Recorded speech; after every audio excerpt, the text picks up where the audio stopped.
Assalamualaikum warahmatullahi wabarakatuh.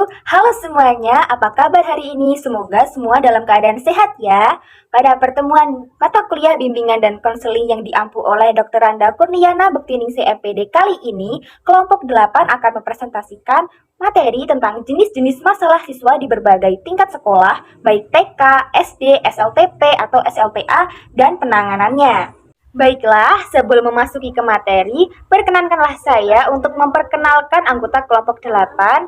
Yang pertama ada Dwi Arifa dengan NIM 14014211053. Yang kedua ada Nurrohmatillah Al-Maulidah dengan NIM 14014211084. Yang ketiga ada Fani Sri Wulandari dengan NIM 14014211087. Dan yang terakhir, saya sendiri, Putri Rifkiani dengan NIM 14014211088. Materi yang akan kita bahas kali ini yaitu yang pertama, pengertian dan ciri-ciri masalah. Yang kedua, jenis-jenis masalah siswa di Taman Kanak-kanak atau TK. Yang ketiga, jenis-jenis masalah siswa di sekolah dasar atau SD. Yang keempat, jenis-jenis masalah siswa di sekolah lanjutan. Yang kelima, faktor-faktor penyebab munculnya masalah siswa. Yang keenam, penanganan terhadap masalah siswa. Baiklah, langsung saja kita masuki ke materi yang pertama, yaitu pengertian masalah.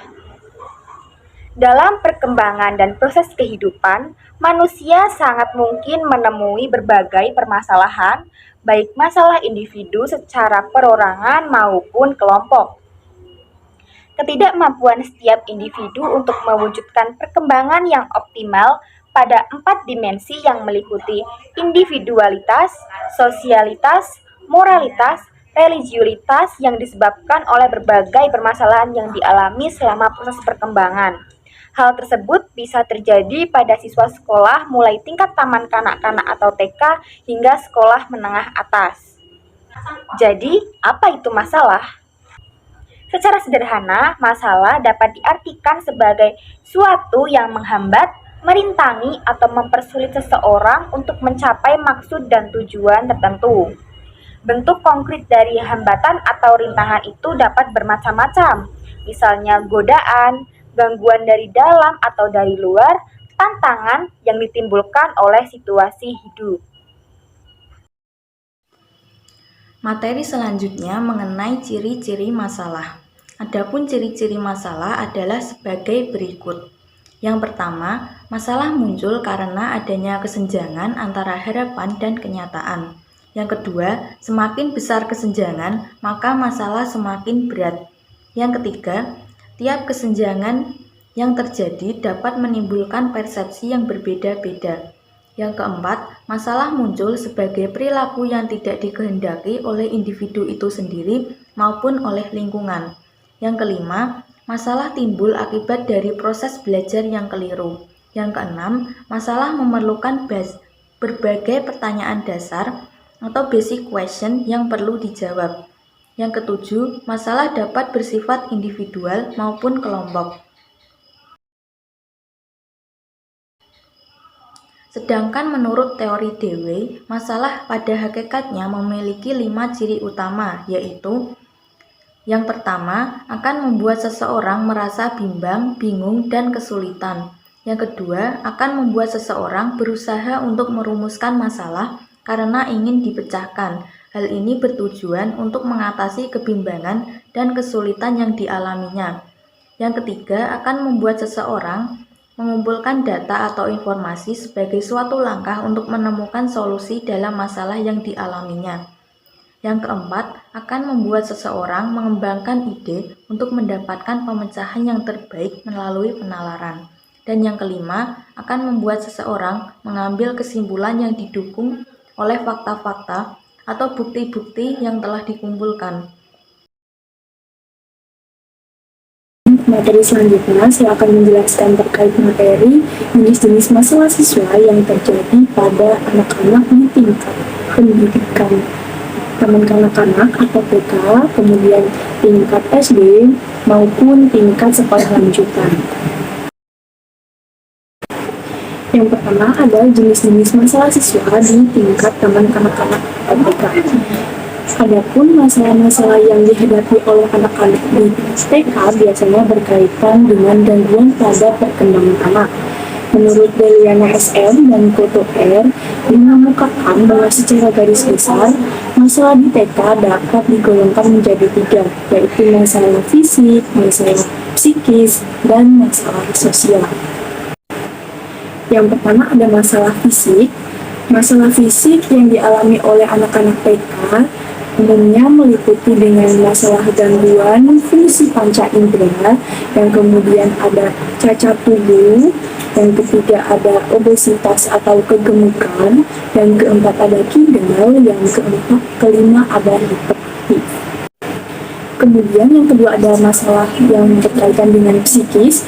Masalah yang berkaitan dengan psikis antara lain adalah daya konsentrasi, inteligensi, berbohong, dan emosi yang tidak stabil. Kemudian yang ketiga ada masalah sosial atau masalah-masalah yang berkaitan dengan sosial anak-anak.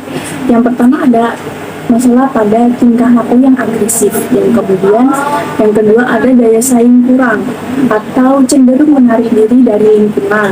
Kemudian masalah yang ketiga yaitu anak ini pemalu, yang keempat negativisme, yang kelima anak ini berperilaku berkuasa, yang keenam ada berperilaku merusak. Kemudian yang kedua ada jenis-jenis masalah siswa yang terjadi pada tingkat sekolah dasar. Masalah-masalah tersebut mungkin saja terjadi pada anak-anak siswa yang usia pada 6-12 tahun. Di antaranya adalah masalah yang berkaitan dengan emosi atau perasaan mereka. Yang kedua ada masalah sosial atau lingkungan mereka. Yang ketiga ada masalah terkait dengan kesulitan belajar yang memungkinkan hal ini cenderung kepada masalah prestasi belajar mereka, sehingga karena mereka kesulitan belajar, maka prestasi belajar mereka juga menjadi masalah di fase ini. Kemudian yang ketiga ada jenis-jenis masalah siswa di sekolah lanjutan. Beberapa masalah yang dialami oleh remaja sebagai siswa di sekolah lanjutan mungkin meliputi masalah emosi, masalah penyesuaian diri pada lingkungan atau pada ekosistem yang baru. Kemudian ada masalah perilaku sosial. Masalah perilaku sosial ini berlaku dengan perilaku sosial kepada mereka, perilaku dari lingkungan atau dari hal-hal yang eksternal dari diri mereka sendiri. Kemudian ada masalah perilaku seksual, dan yang kelima ada masalah moral. Yang keenam ada masalah keluarga. Biasanya masalah keluarga ini menjadi suatu masalah yang paling berat bagi anak-anak di fase sekolah lanjutan. Materi selanjutnya yaitu mengenai faktor-faktor penyebab munculnya masalah. Dapat ditinjau dari 2 faktor, yaitu faktor internal dan faktor eksternal. Yang pertama, faktor internal dari diri sendiri atau individu, yaitu A. Keterbatasan atau ketidakseimbangan mental, seperti contohnya yang pertama, kurangnya kemampuan mental yang bersifat potensial atau kecerdasan. Contoh yang kedua, kesiapan diri yang kurang matang. Yang B, keterbatasan kemampuan atau keadaan fisik. Contohnya, yang pertama, kurang berfungsinya organ-organ tubuh. Yang kedua, gangguan kesehatan atau sakit. Yang C, ketidakseimbangan emosional. Contohnya, yang pertama, merasa tidak aman. Yang kedua, kurang bisa menyesuaikan diri dengan orang, situasi, maupun kebutuhan. Yang D, sikap dan kebiasaan tertentu yang dapat merugikan diri sendiri. Kemudian, faktor yang kedua yaitu faktor eksternal dari lingkungan atau di luar lingkungan, yaitu yang A, lingkungan rumah. Contoh yang pertama yaitu cara mendidik anak yang kurang tepat. Contoh yang kedua yaitu kurangnya pengawasan dan perhatian orang tua. Yang B, lingkungan sekolah. Contohnya, mata pelajaran sekolah tidak disukai, tidak menyukai pilihan mata pelajaran, atau tidak merasa tertantang dengan pelajaran tersebut. Yang C, lingkungan masyarakat.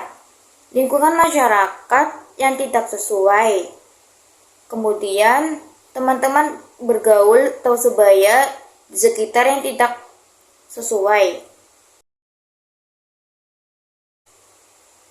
Materi selanjutnya yaitu penanganan terhadap masalah siswa yang menangani masalah-masalah yang terjadi pada siswa.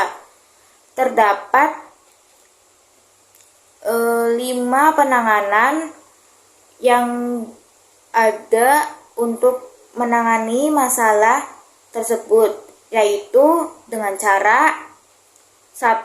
Identifikasi masalah. Pada langkah ini yang hendaknya diperhatikan guru adalah mengenai gejala-gejala awal dari suatu masalah yang dihadapi siswa. Maksudnya, dari gejala awal di sini adalah apabila siswa menunjukkan tingkah laku berbeda atau menyimpang dari biasanya. Yang kedua, diagnosis. Pada langkah diagnosis yang dilakukan adalah menetapkan masalah berdasarkan analisis latar belakang yang menjadi penyebab timbulnya masalah. Dalam langkah ini dilakukan kegiatan pengumpulan data mengenai berbagai hal yang menjadi latar belakang atau yang melatar belakangi gejala yang muncul. Yang ketiga, progresis. Langkah progresis ini pembimbing menetapkan alternatif titik bantuan yang akan diberikan. Selanjutnya, melakukan perencanaan mengenai jenis dan bentuk masalah apa yang sudah dihadapi individu. Yang keempat, pemberian bantuan. Langkah ini berupa usaha untuk melaksanakan bantuan ataupun bimbingan kepada seorang yang bermasalah, sesuai dengan ketentuan yang telah dirumuskan pada langkah yang ketiga atau progresis. Usaha pemecahkan ini dapat dilakukan dalam berbagai bentuk bantuan, antara lain layanan individual, layanan kelompok, pengajaran perbaikan, pemberian pengajaran, dan sebagainya. Yang kelima, evaluasi dan tindak lanjut. Sebelum mengakhiri konseling, konselor dapat mengevaluasi berdasarkan penampilan klien yang terpancar dari kata-kata, sikap, tindakan, dan bahasa tubuhnya. Jika menunjukkan indikator keberhasilan, mengakhiri konseling dapat dibuat. Evaluasi dilakukan untuk melihat apakah upaya bantuan yang telah diberikan memperoleh hasil atau tidak. Adapun upaya yang dapat dilakukan dalam pengulangan masalah pada siswa. Yang pertama yaitu upaya preventif. Upaya preventif adalah tindakan untuk melakukan pencegahan di mana sasarannya adalah pengembalikan sebab-sebab yang dapat menimbulkan permasalahan siswa yang tidak terlepas dari faktor lingkungan di mana ia tinggal. Yang kedua, upaya represif. Upaya represif adalah tindakan untuk menghalangi timbulnya peristiwa permasalahan siswa. Yang ketiga, upaya kuratif. Upaya kuratif disebut juga upaya korektif, yaitu usaha untuk merubah permasalahan yang terjadi dengan cara memberikan pendidikan dan pengarahan kepada mereka atau merubah keadaan yang salah kepada keadaan yang benar. Baiklah, dari semua materi yang telah dipaparkan, dapat kita simpulkan bahwa masalah dapat diartikan sebagai suatu yang menghambat, merintangi, atau mempersulit seseorang mencapai maksud dan tujuan tertentu. Masalah muncul karena adanya kesenjangan antara harapan dan kenyataan.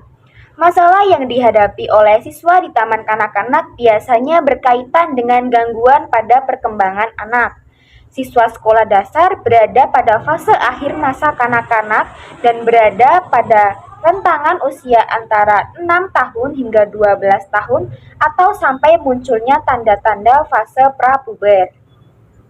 Siswa sekolah menengah berada dalam fase masa remaja. Berbagai masalah yang dialami siswa di sekolah lanjutan adalah masalah emosi, masalah penyesuaian diri, masalah perilaku seksual, masalah perilaku sosial, masalah moral, dan masalah keluarga. Baiklah, sekian materi yang dapat disampaikan oleh kelompok 8. Kurang lebihnya mohon maaf. Kesepian tanpa kekasih. Cukup sekian dan terima kasih. Wassalamualaikum warahmatullahi wabarakatuh.